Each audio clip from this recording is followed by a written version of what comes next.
तो दोस्तों दिल्ली भारत की राजधानी है, लेकिन हर साल सर्दियां आने पर यह शहर दुनिया के सबसे पॉल्यूटेड शहर में गिना जाता है। साल 2025 में तो पिछले कुछ सालों से भी ज़्यादा ख़राब हालत हो चुका है।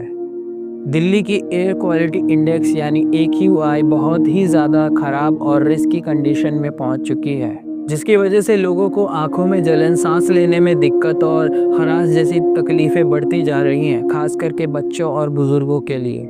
सवाल ये नहीं है कि प्रदूषण है, सवाल ये है कि हर साल हालात और भी ज़्यादा ख़राब क्यों होते जा रहे हैं। 2025 में दिल्ली की हवा पूरे साल एक जैसी नहीं रही। मार्च से अगस्त तक हवा उम्मीद से बेहतर थी, क्योंकि तेज़ गर्मी और तेज़ हवा ने प्रदूषण को एक जगह ठहरने नहीं दिया।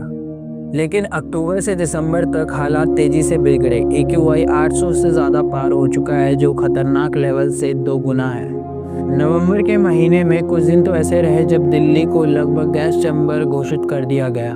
AQI हवा के क्वालिटी को नापने का एक स्केल होता है, जिसमें सबसे खतरनाक एलिमेंट होता है PM 2.5, यानी हवा में मौजूद वो एलिमेंट्स जो हमारे नॉर्मल आई से देखना मुश्किल है।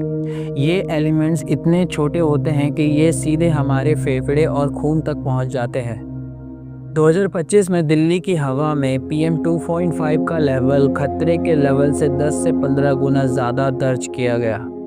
तो दोस्तों, अक्सर लोग सोचते हैं कि दिल्ली में पॉल्यूशन पराली जलाने की वजह से है, लेकिन ये पूरी तरह सच नहीं है।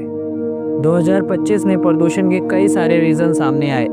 प्रदूषण का सबसे बड़ा रीज़न है गाड़ियों से निकलने वाला धुआं, कंस्ट्रक्शन साइट की धूल, बड़े पैमाने पे कूड़ा जलाना, छोटी फैक्ट्रियों से निकलने वाला धुआं और आसपास के राज्यों में पराली जलाने की वजह से ये सभी मिलकर दिल्ली की हवा को और भी ज़्यादा जहरीली कर रहे हैं।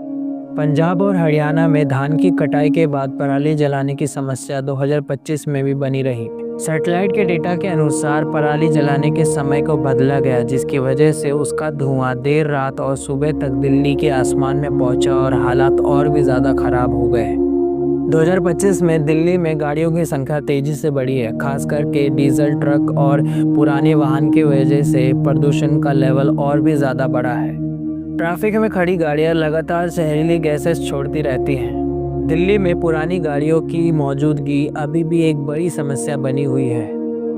दिल्ली के पॉल्यूशन का एक और सबसे बड़ा कारण है कंस्ट्रक्शन से उठने वाला धूल।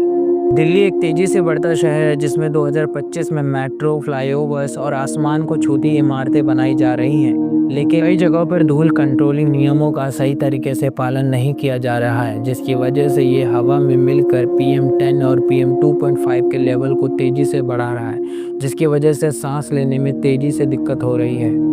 चलिए बात करते हैं कि पॉल्यूशन की वजह से लोगों की हेल्थ पर क्या असर पड़ रहे हैं।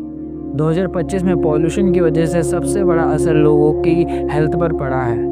बच्चों में अस्थमा के मामले बढ़े हैं और बुजुर्गों में दिल और फेफड़ों की बीमारियां तेज़ी से बढ़ रही है।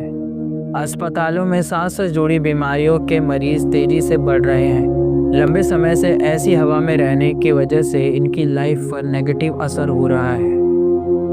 पॉल्यूशन के वजह से स्कूल बंद हुए हैं, कई फ्लाइट्स इफेक्ट हुए हैं और निर्माण मजदूरों का काम रुका है, जिसकी वजह से इसका असर आम आदमी की रोजी रोटी और हेल्थ पर पड़ रहा है, जिसकी वजह से mental stress, heart attack, lungs problem, बच्चों की पढ़ाई में रुकावट और बड़े लोगों की हेल्थ में गिरावट 2025 में साफ देखी गई है। और आखिर में एक सवाल कि क्या पॉल्यूशन का सॉल्यूशन संभव है या नहीं।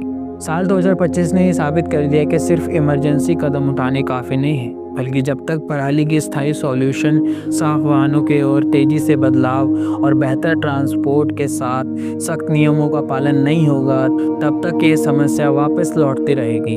दोस्तों, दिल्ली का पॉल्यूशन सिर्फ एक शहर की समस्या नहीं है, ये हमारे सिस्टम का फेलियर दिखाता है। 2025 के हालात हमें एक वार्निंग साइन दे रहे हैं कि अगर हमने अभी भी ठोस और स्थायी कदम नहीं उठाए तो आने वाले हालात और भी ज़्यादा गंभीर हो सकते हैं। तो दोस्तों, कमेंट करके बताइए क्या लगता है आपको इस बारे में। वीडियो इन्फॉर्मेटिव लगी हो तो वीडियो को लाइक शेयर करना ना भूलें, चैनल को सब्सक्राइब कर लें। मैं मिलता हूँ आपको एक नए वीडियो के साथ, तब तक के लिए देखते रहिए, सीखते रहिए।